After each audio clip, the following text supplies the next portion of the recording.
Here are 5 essential pieces of technology you need to start your business, and 5 you can live without for now.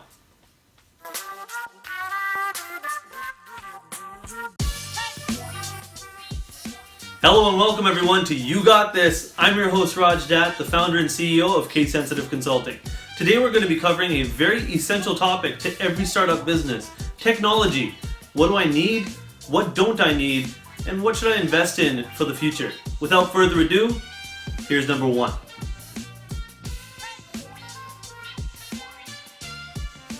Number 1, do buy a laptop.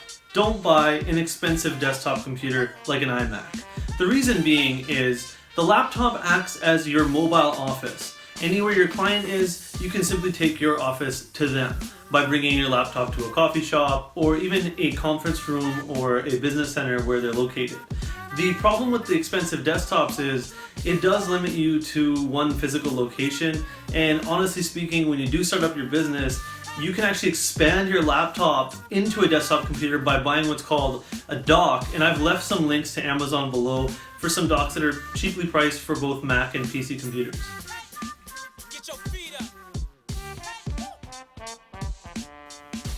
Number 2, do invest in a really good smartphone, but don't subscribe to or pay for expensive landline services. When you start up your business, you need to be really efficient with your costs. One way to do this is to meld your personal and your business phone line together by just getting a business line. Now, these smartphones today are like supercomputers, and for example, I have an iPhone 7 Plus. I use it to film this very video on, so it gives you an example of how awesome these things are. The quality is really high, and I don't even need to use my digital SLR camera anymore. So you need to think of it as your all-in-one business assistant. You can track your calendar events, you can track your meetings and reminders, any of your essential tasks you have to complete, and also organize your contacts so that you can track the progress on them as well. With the landline services, unless you do have 10, 15, 30 workstations at your physical office location, you really don't need one of those. So, if you do have 30 office stations and you do need landlines, well, congratulations. You're killing it right now, and I'm very proud of you. But for anybody who's starting up their business, remember, you can just grab a good smartphone and it replaces the entire landline service for you.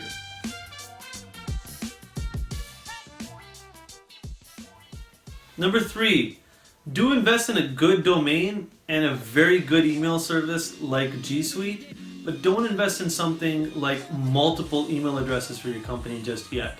If you're starting up your company, a lot of systems, even G Suite, cost X amount of dollars per email address and per G Suite license or Office 365 license.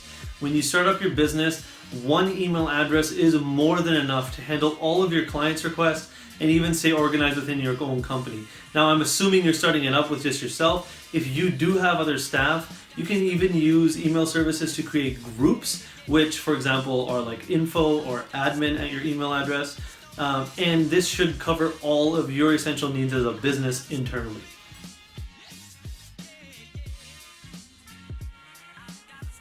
Number 4, do invest in a CRM. Don't leave all of your client data in Excel files. A CRM is a client relationship management software that helps you track your leads, turn them into customers, and then also retain them in the future. You can track major life events for each of your clients, and you can also even track stages of the deal if you're focusing on organizing a sales team. Excel files get lost. There's lots of manual human error that happens.